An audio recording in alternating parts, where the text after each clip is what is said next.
The opinions expressed on this program are solely those of its hosts, guests, or callers, and do not necessarily represent the opinions of WTBR-FM, its management, other producers, or sponsors. Well, the Good Wallace didn't get herself ejected in the state final all for some dumb stuff. Yeah, that's true. I don't want to say I dreaded showing up to this football game on Friday night, but yeah, we'll see what happens. Mike, if you want to talk, you have to talk into the microphone. There we go. Mic to mic. I'm lost.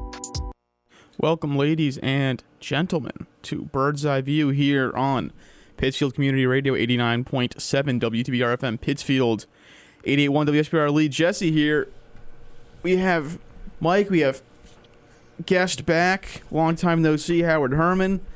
He's waving to everybody. He is waving to everybody. Lots to talk about, much to discuss. And not enough time. And not enough time. We should say that tonight, which means we unfortunately can't just kind of discuss the games it won't happen until next week, and we will kind of be moving on from there. But the McCann hockey team is in the Western Mass Final for the first time ever, probably the first time in program history. First playoff appearance. According to their coach on Tuesday in the semifinal, that was our first playoff win. And I was like, was that your first time in the first playoff appearance? He's like, yes, first playoff appearance. I was like, oh, all right then.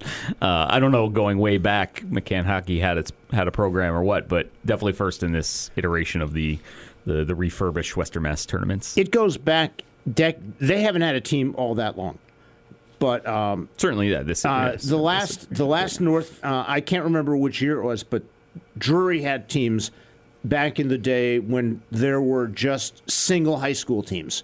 Mm-hmm. Drury would get to the tournament now and again. So this is the first time since then, and that would go back to the early 90s. Yeah, so safe to say it's been a while. I talked to Matt Parise, the UCAN coach, a couple of weeks ago after they won their league, and he said, the last time, I don't remember when a North County team won the right league. And so, that was a pretty big deal. So, let alone making it to Western Mass, and now they're in the Western Mass Final. They will play East Hampton. McCann is the 1 seed, swept East Hampton in the regular season. East Hampton is the 2 seed. They blew out Taconic 5-1 in the semis, and we will see if the Hornets can get it done. They would claim their first ever Western Mass championship, and a win. I don't want to put too much on it, but a win might actually lock them up a home game in states. They were very briefly the 16th ranked team in D4. Now they're back to 17. Lunenburg is just a little bit ahead of them. So a win, especially a win by 3 goals, would do wonders for McCann's ability to host a state playoff game, because 16 is the last one where you really get to host, and no Berkshire County team has ever hosted a game in states, so they'd be the first, which would be a pretty cool opportunity for them. They have East Hampton today at Olympia Ice Arena in West Springfield at 5:30. Mike, you will be there? Yes. Yeah. Should mention both those wins over East Hampton were 1 goal each. So this should be a very competitive game. And East Hampton's a good program. Yep. And this is the should they win, this is what I guess was fought for in terms of getting championships to count towards MIA seeding, because this would be hopefully a difference maker for them. Right. Today is, I believe, the deadline for state tournaments. State brackets will come out Saturday. I want to say 10 a.m. for hockey, 1 o'clock in the afternoon for basketball, something like that. Yep. So that's what's on the immediate horizon. Yeah, so that'll be really exciting. We'll see what McCann can do to Taconic. Like I said, they lost to East Hampton in the semifinals, and they are now waiting to see if they do make it to the state tournament. They had been the 32nd seed. They have a losing record, so they do not get to automatically qualify for states. They need to stay in that top 32 in order to make it. They have made it the last 3 years, so they're trying to go 4 for 4. We'll see if they can. The loss certainly won't help them, but they have been able to hang on to that last top 32 spot. All will be revealed Saturday. Okay. Basketball, we had Western Mass Finals the last 2 days. The Drury boys, the Drury girls doubled up. Drury sweep in Class C. They both won championships. Drury girls beat Lee last night for their first Western Mass championship in 25 years. Scarily longer than any of those players have been alive. Then you have the Hoosick Valley boys, who won the Class D title, beat Mount Everett. And Hoosick now, in the 5 years of the new PVIAC Western Mass format, they have won 3 Western Mass titles in all 3 times they've gone to the Western Mass final, which is quite impressive. And then Pittsfield boys and girls both lost in the Class B finals at Holyoke Community College. So let's see. I'm going to start with Tuesday's game. Just going to go in chronological order here. Sure. So, and it's funny because we are going to record a podcast later, and we're going to discuss these very same things. But I'm going to, I'll talk about it twice because it bears repeating. And it's just, if you told the Greenfield coach that he'd hold Jorge Bond to 0 points in the first half, He's taking it. I think he's ecstatic. I think he's ecstatic. And Greenfield was down 14 points. And I remember thinking to myself as the third quarter began, like, on the one hand, this is bad. He's having a bad game. It's tournament time. There's no more breaks. You need your best player to play at his best. On the other hand, every team in Division 5 should be terrified. They should be. This kid averages 28 points a game, and his team is still going to hang 70 on you and win by 20? You have no shot. No. And you're dead in the water. Here's the question. You were there. I was not. Here's the question of the day. Did he play badly, or did he just shoot badly? He shot badly. Okay. No. Which Which is why Jorge Bond is the most dangerous player in Western Massachusetts, because even if he's not scoring, he's doing everything else for that team. I mean, look, I'm not going to say that just because I haven't seen what, Pope and Centra and all them have, but certainly in Berkshire County, certainly for not, for schools that are not Division II or higher. But yeah, I mean, he had 8 rebounds and 10 assists. Right, he almost had a double-double without scoring, and so he almost had a triple-double without scoring a lot of points. He had 6 points, so he wasn't horrifically far from a triple-double. He also, you could just tell it wasn't his night. Because he got, I think, 2 steal-in scores, and he missed the score. Just missed the open layup. Layups, yeah. It's like, oh, bud, come on. Couple layups, couple wide open threes. But he made a lot of, the right plays. Made a lot, like that halftime, the Zane Cayley three-pointer. Yes, Zane Cayley was huge. Which Jack Reset just plucks a guy off the bench for the first action of the game late in the second quarter, and he bangs 2 threes. Zane Cayley, who also was like a head shorter than everyone else on his team, against a Greenfield team that's very tall and Greenfield will be back. Mm-hmm. I imagine we will see Greenfield Drury in the Class C final next year, and that will be a heck of a game. Greenfield had a sophomore drop 36, 33, something like that. Yeah, their 3 leading scorers are all underclassmen. Yeah, so they'll be really good. So the end of the half there, Jorge gets this rebound and just knows there's not enough time for him to dribble the ball up the court and get a shot, and just kind of immediate head up. Takes 1-2 dribbles, finds Cayley kind of cutting towards his kind of Cayley took 1 dribble, 3. Pulled up. I mean, he was 5 or 6 feet. 3, he was 5-6 feet behind the line. I'm just saying, and it hit 8 rims. Yes. Backboard and bounced in. Oh yeah, backboard, rim, and then it drops in, and the whole place is electric. Also, a credit to the Drury fan section, which dwarfed the Greenfield fan. I mean, there was at least 2 or 3 times more Drury people there than Greenfield people. Good Drury. That was the same thing the other night. Yeah, that was the same. And we would like to pass along, way to go, because North Adams Mayor Jennifer Maxey goes to every Drury basketball game. There you go. And I think that's I actually think that's a pretty cool thing. That is pretty cool. I remember her when McCann first got the North County Hockey Co-op. She was there to do the first puck drop at Foot with McCann, so I thought that was pretty cool. What? So, Mayor Marquetti, I'm if you're just freezing. listening. I feel like I got air conditioning blowing up here. I don't know. You're wearing a hoodie. In any case, so Drury won 72-50 over Greenfield. Like I said, it was 14 at halftime, and then in the third quarter, Drury was rolling. Shane Foucher had 18 points, had a huge game. Sam Bullitt had his best offensive game of the season, just getting inside, playing really good defense. Same with Connor Henkel. He had 13. Zane Cayley and Braden Durant. The Greenfield came out hot. Greenfield came out really aggressive, and Brain Durant was kind of the tonic early on. He hit 3 threes in the first quarter. He had a bunch of threes. Also, Jack Brissett being Jack Brissett was hysterical afterwards because he's like, yeah, it was good. We played hard. Wasn't our best performance, but we got the job done. And I was like, you won a Western Mass title. I think you did. He's like, yeah, we did pretty good. Dude, that's the job. That's the job. But no, not our best performance when you win by 22 and get a Western Mass title. So in any case, Drury, the last time they had won the Western Mass title was in 2022-23, and they beat Greenfield. So unfortunately for Greenfield, they have lost the opportunity to win twice at the hands of Drury. But so the Blue Devils, we expect them to be the 1 seed in Division 5, and we will see what they can do in states. This win, to me, was a reason that they can win it all. So that was Tuesday. Like I said, we had 4 games yesterday, kind of crazy. Speaking of Drury, so I'll speak on Drury. It was a rock fight to start against Lee, and no one really could gain a lot of separation, and Mike and I were there. Mike was writing, I was taking pictures. To me, it felt as though both teams were saying the official's going to have to blow the whistle every play. Right? Like that's how aggressive we're going to play. Yeah. We're going to make you blow that whistle. We're going to make you swallow the whistle.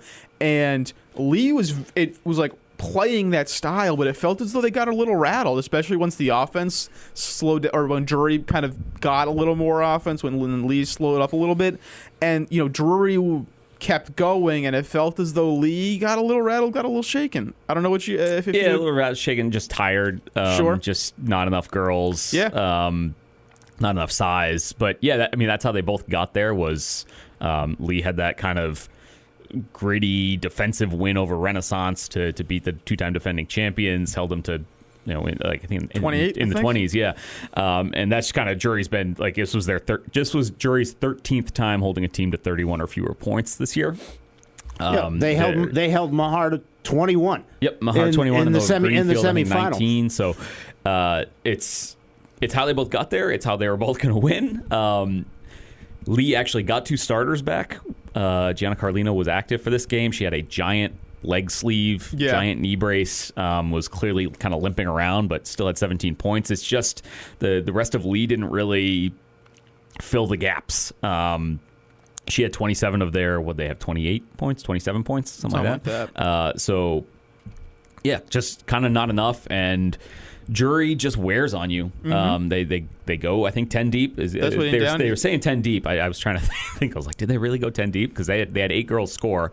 Nobody in double figures, which is wild. Which was insane to me that Eva Moser and Delaney Hayden did not get double figures. The number of times I saw them score, I was like, I can't believe that's not true. I mean, to me, this was a... Neither was the high score.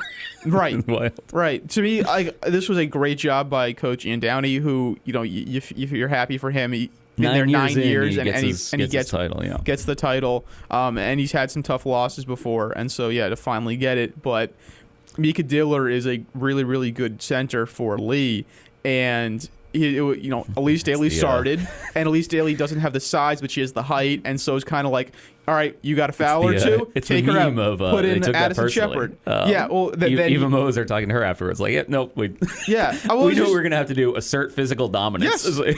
I believe a direct quote from her. She did a great job of boxing out Mika Dill. And Drury has 3 centers who they can kind of just, if you have one center who is kind of stay in the post, not super fast, they have 3 who they can just throw at you. And Diller got worn down, because they got they got 15 fouls. They can kind of, rotate through. Yeah. Ian Downey, one basket. Yeah. Ian Downey said something. I covered the semifinal, and Ian Downey said something that didn't fit my story, but something that stuck with me. He was talking about how this team has bought into what they do, and nobody scores, in the sense that nobody takes a bunch of shots.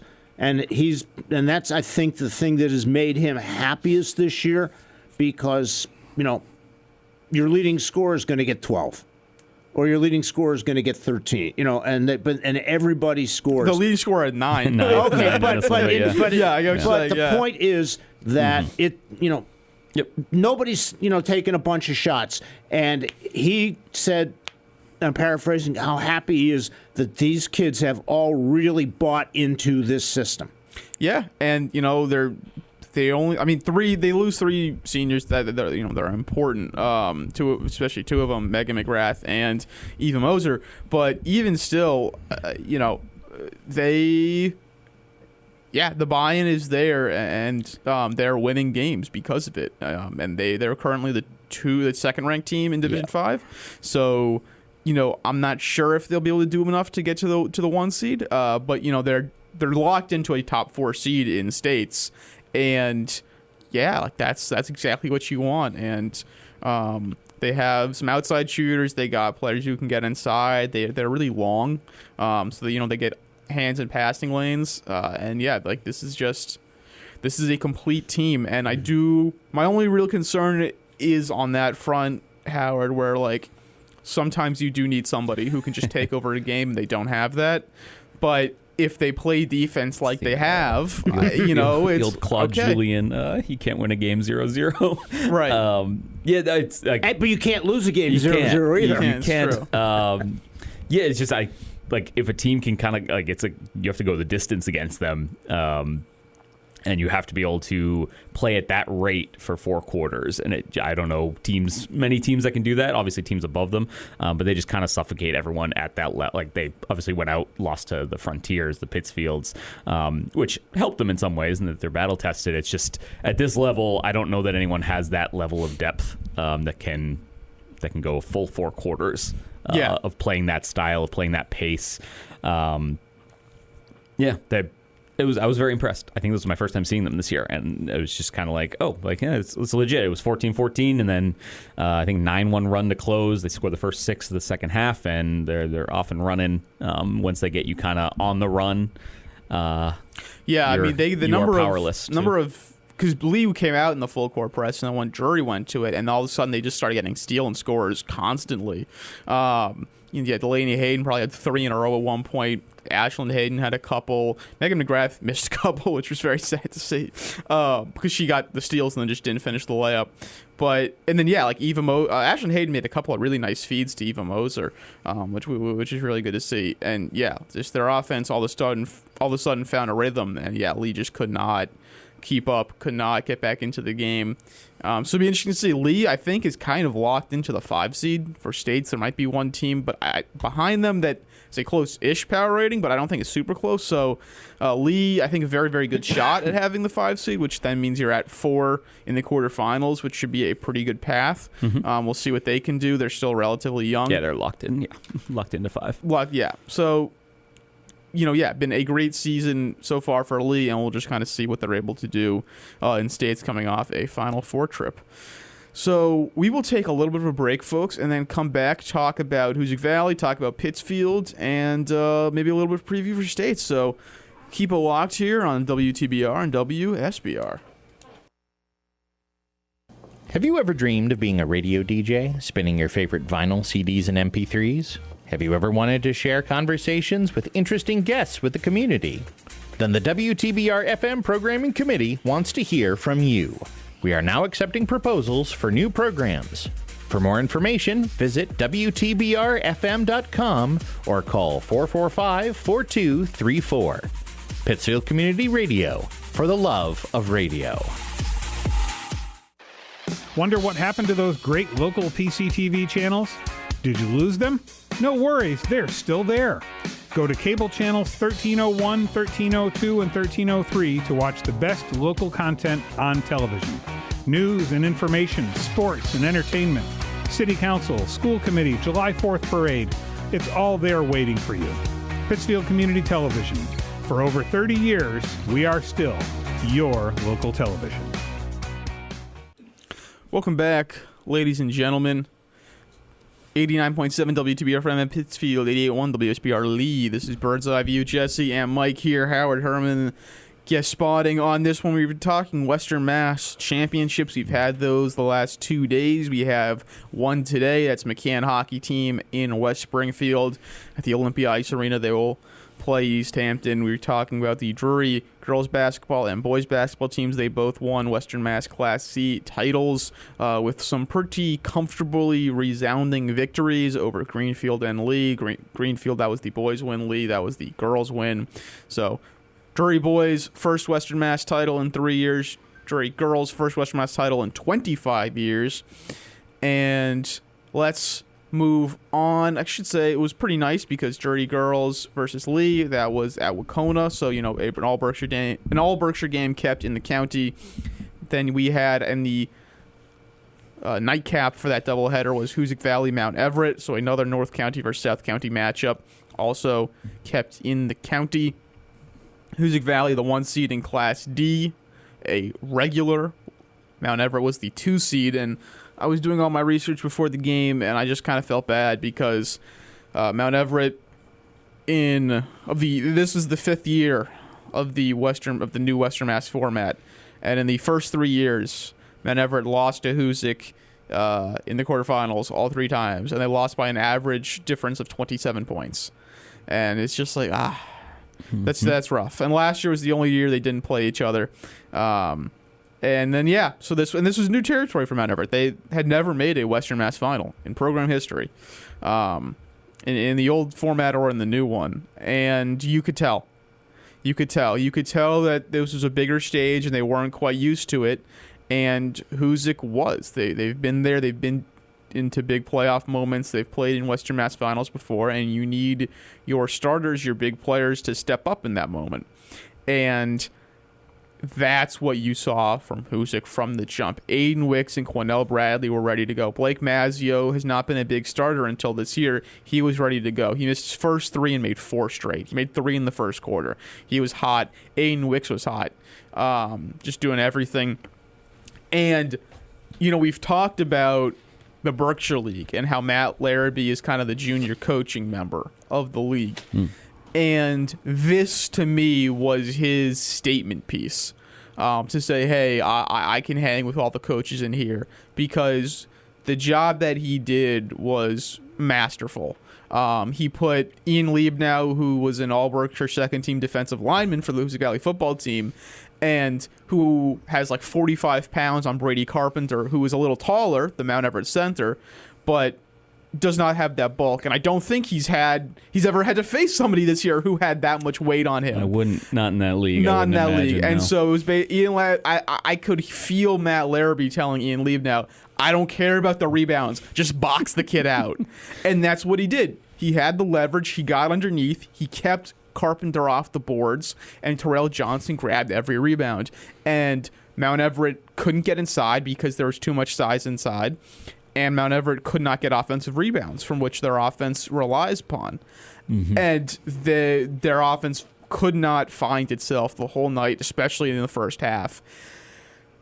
And on the other hand, Hoosick's getting every rebound. And they're getting lots of offensive rebounds because they're boxing out really well. And he used all the football players. Ian Liebnow, Ben Payton, Craig Field came in and gave them some nice spots. So it was just a great job to get Carpenter out of the paint. And on the flip side, they just put Quinell Bradley on Darius Talaferro, who is probably a little quicker, but Bradley is so much larger, and he has the length to just keep Taliaferro in front of him, and he shut him down. And that was what they needed. And Matt Larrabee said after the game, that's been the case all year. Quinnell's always got the number 1 assignment, and he does it. And it was a great job. He also had, I think, 7 assists. He was doing a lot of drive and kick, drive and dump, which worked really, really well. And this was just a really well executed game plan by Hoosick, and their big time players stepped up. Aiden Wicks had 24 points. Terrell Johnson had 9. Bradley had 9. Blake Mazzio had 16. Like, they knew what they needed to do, and they did it, and they are Western Mass champions. Yeah, so having not seen that, we were unfortunately unable to see the first matchup. They had played in the regular season. I think it was just a monster night for everything else. Now I can't remember what was going on that night. It was a monster night for everything else. So not seeing it, like, it just never struck to me. Like, oh yeah, no, Quinell's just a bigger Darius, and that was like I want to watch that matchup again. I hope it happens in the States. I would love to see it again, to see if Taliaferro can kind of make some sort of adjustment. But seeing what he was able to do was just, it elevated Quinell in my eyes to like a different level of basketball player. What he was able to do to Taliaferro, held him to 10 points, and then Wicks like went up in my eyes. Like he played like defense. He like was completely engaged the entire time. think I've kind of criticized him a little bit over the past 2 years of just kind of not keeping with it, not keeping level throughout a game. I think it's been valid criticism, and I agree that he looked locked in. It was like he was like playing like physical defense, sticking with guys, and then would hit a monster three, and there was kind of no like he does this on occasion where he just kind of doesn't celebrate his threes, but this one was like from the start, like okay, back on defense, let's go. I think in part, and they said this afterwards, which was they won a Western Mass title in the 2023-24 season. They were sophomores on that team. And they were sophomore starters. They were important parts of that team, but that was Frank Field and Joey McGovern's team. And this is theirs, right? They're the seniors on this team. This is their team. It's going to go as they go. And this meant a lot to them to go out and win the Western Mass title in their senior year when it was their team. And I'll give them credit because they came ready. They came ready to play, and I agree. Wicks can freelance at times. He can kind of get in his own head even when he's playing well, and he wasn't. He was engaged the entire time. He was, not complaining to the refs. And he was playing physical defense. Bradley just kind of did his thing. He's the type of kid who, if he was like playing at Central, he'd be a guard, but because he's at Hoosick, he's a forward. And so it was just a very complete, comfortable performance. I would like to see them play again. Unfortunately, I don't think it will happen just the way their ratings are and the seeds they're going to get. My hope is still Hoosick is currently the 9th ranked team. I want to see them move up to 8 so we get Hoosick Drury in the quarterfinals because that would be electric. All right. Not much. Sorry, we kind of took a lot of time. But to be fair, I have more to say on Hoosick. But we have more to say on Hoosick, but we have 3.5 minutes left, and we got to talk about Pittsfield. Unfortunately, they lost. The girls, just a complete heartbreaker, lost by 58-57 to South Hadley. And the boys, Howard covered that game. What was their final score to SciTech? The final score to SciTech was 65-47. I saw both games. You saw both games. Well, you were the one covering the boys' game, so let's Yes. talk about the boys' game.